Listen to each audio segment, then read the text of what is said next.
Demonstrator.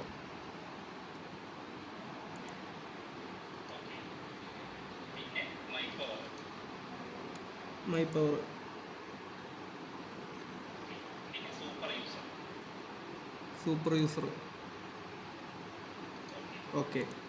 അപ്പോൾ ഇങ്ങനെ വന്നു ഈ പവർ സിസ്റ്റം നെറ്റ്വർക്ക് എഡിറ്റർ. ഈ പവർ സിസ്റ്റം നെറ്റ്വർക്ക് എഡിറ്ററിലാണ് നമുക്ക് വരക്കേണ്ടത്.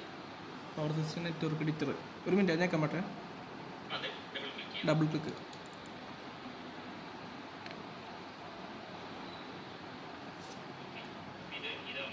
ഇത് നോക്കി, ഇതാണ് നമ്മുടെ മൈ പവറിന്റെ സ്ക്രീൻ. അപ്പോൾ ഇതിന്റെ റൈറ്റ് സൈഡ് ഉണ്ട്, ജനറേറ്റർ ഉണ്ട്, ലോഡ് ഉണ്ട്, ട്രാൻസ്മിഷൻ ലൈൻ ഉണ്ട്, bus, generator, load, transmission line, അങ്ങനെ different series reactor, HVDC facts, അങ്ങനെ ഡിഫറെൻറ്റ് ഇത് റൈറ്റ് സൈഡിലുണ്ട്. പിന്നെ മെനു ബാറിൽ ഫയൽ, എഡിറ്റ്, വ്യൂ, അങ്ങനെ മെനു ബാറിൽ പിന്നെ ഇത് നമ്മൾ വരയ്ക്കുന്നത് ഈ ഡയഗ്രം പ്രകാരം ആദ്യം ബസ് വരക്കുന്നു, പിന്നെ ട്രാൻസ്മിഷൻ ലൈൻ വരക്കുന്നു, RXV/2 കൊടുത്തിട്ട്, പിന്നെ ജനറേറ്റർ വരക്കുന്നു, പിന്നെ ലോഡ് വരക്കുന്നു, പിന്നെ ലോഡ് ഫ്ലോ അനാലിസിസ് ചെയ്യുന്നു. ഓക്കെ. അപ്പോൾ അതിന് വേണ്ടി എന്ത് വേണമെന്ന് വെച്ചാൽ ആദ്യം ഫസ്റ്റ് സ്റ്റെപ്പാണ്. അതിന് മുമ്പായിട്ട് നമ്മൾ ഡെസ്ക്ടോപ്പിൽ ആ ഫിഗർ സേവ് ചെയ്യാൻ വേണ്ടിയിട്ട് ഒരു ഫോൾഡർ, ഡെസ്ക്ടോപ്പ് മിനിമൈസ് ചെയ്തിട്ട് ഫോൾഡർ നമ്മൾ ഫിഗർ സേവ് ചെയ്യാൻ വേണ്ടിയിട്ട് ഒരു മിനിറ്റ് ഞാൻ അതിലൊന്നിട്ടൊക്കെ കൊടുക്കും. അങ്ങനെ ഡെസ്ക്ടോപ്പിൽ ഒരു ഫോൾഡർ ക്രിയേറ്റ് ചെയ്തിടണം. ഈ ഫോൾഡറിലേക്കാണ് നമ്മൾ ഫിഗർ സേവ് ചെയ്യേണ്ടത്. ഓക്കെ. അപ്പോൾ അതിന് വേണ്ടിയിട്ട് ആദ്യത്തെ സ്റ്റെപ്പ് എന്ന് പറഞ്ഞാൽ ഇത് വരയ്ക്കുന്നതിന് മുമ്പായി, ബസ് വരച്ച് തുടങ്ങുന്നതിന് മുമ്പായി ഒരു സ്റ്റെപ്പാണ് ഡാറ്റാബേസ് കോൺഫിഗർ. ഡാറ്റാബേസ് കോൺഫിഗറേഷനാണ് ആദ്യം ചെയ്യേണ്ടത്. അതിനുവേണ്ടി ഡാറ്റാബേസ് എടുക്കുക, കോൺഫിഗർ കൊടുക്കുക. ഒരു കോൺഫിഗർ ഡാറ്റാബേസ് ബോക്സ് വരും. ഈ ബോക്സ് വന്നു കഴിഞ്ഞാൽ അതിൽ ബ്രൗസ് ചെയ്തിട്ട് മൈ പവറിൽ പേര് കൊടുക്കണം. അതിനുവേണ്ടി ബ്രൗസ്, പിന്നെ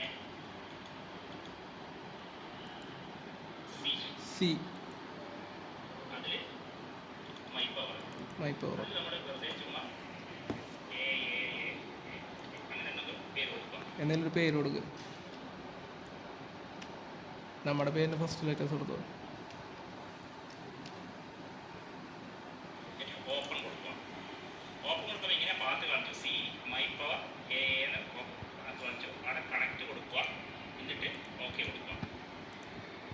അപ്പോൾ എന്തായാലും ഇങ്ങനെ കറങ്ങിത്തിരിഞ്ഞ് ഈ ഒരു ബോക്സ് കോൺഫിഗറേഷൻ ഇൻഫർമേഷനിലെ ബോക്സ് വരും. അപ്പോൾ ഇവിടെ ആദ്യം വേണ്ടത് പവർ സിസ്റ്റം ലൈബ്രറി അൺചെക്ക് ചെയ്യുക. പവർ സിസ്റ്റം ലൈബ്രറി അൺചെക്ക് ചെയ്യുക. പിന്നെ വോൾട്ടേജ് ലെവൽസ് ഓൾറെഡി ഉണ്ട്.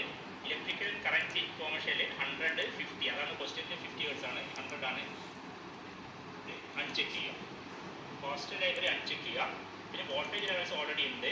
ഇലക്ട്രിക്കൽ കറൻറ്റ് ഇൻഫോർമേഷനിൽ 100, 50, അതാണ് ക്വസ്റ്റ്യൻ്റെ 50 വേർഡ്സ് ആണ്, 100 ആണ്. ഇവിടെ PU സ്റ്റാറ്റസ് ടിക്ക് ചെയ്യുക. ബ്രേക്ക് റേറ്റിംഗ്സ് ഓൾറെഡി ഉണ്ട്. ഇത്രയും കാര്യങ്ങൾ. ജനറൽ ഇൻഫർമേഷനിൽ ഇത് അൺചെക്ക് ചെയ്യുക. പോസ്റ്റ് നെറ്റ്വർക്ക് അത് അൺചെക്ക് ചെയ്യുക. വോൾട്ടേജ് ലെവൽസ് ഉണ്ട്. ഇലക്ട്രിക്കൽ കറൻസി ഇൻഫർമേഷനിൽ PU സ്റ്റാറ്റസ് ടിക്ക് ചെയ്യുക. ബ്രേക്ക് റേറ്റിംഗ്സിൽ ഓൾറെഡി ഉണ്ട്. ഓക്കെ കൊടുക്കും.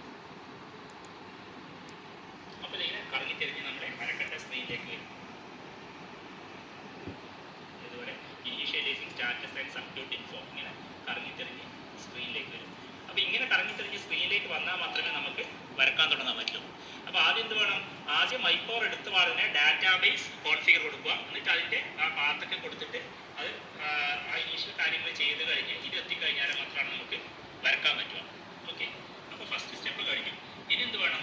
നമുക്ക് ബസ് വരക്കണം. ബസ് വരക്കണം എന്ന് വെച്ചാൽ ബസ് ഇവിടെ ആദ്യം ഈ 1, 2, 3, 4, 5 അങ്ങനെ ബസ് വരക്കും. ആദ്യം ഇവിടുന്ന് റൈറ്റ് സൈഡിൽ നിന്ന് ബസ് എടുക്കുക.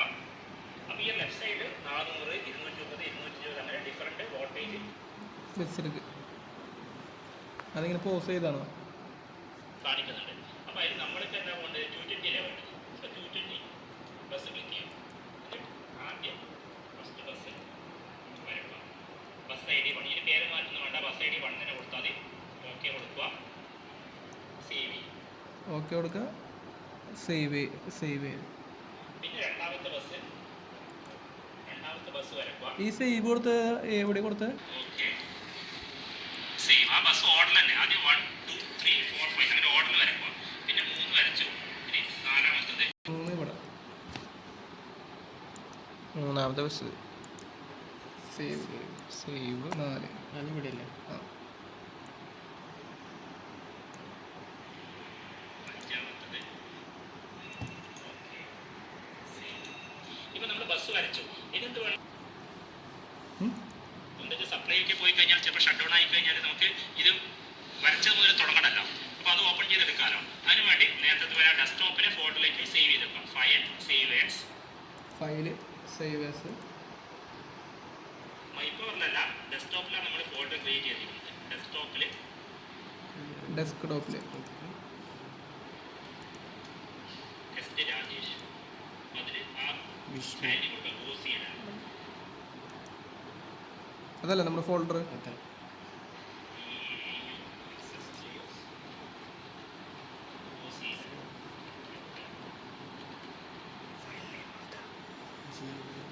വിഷ്ണു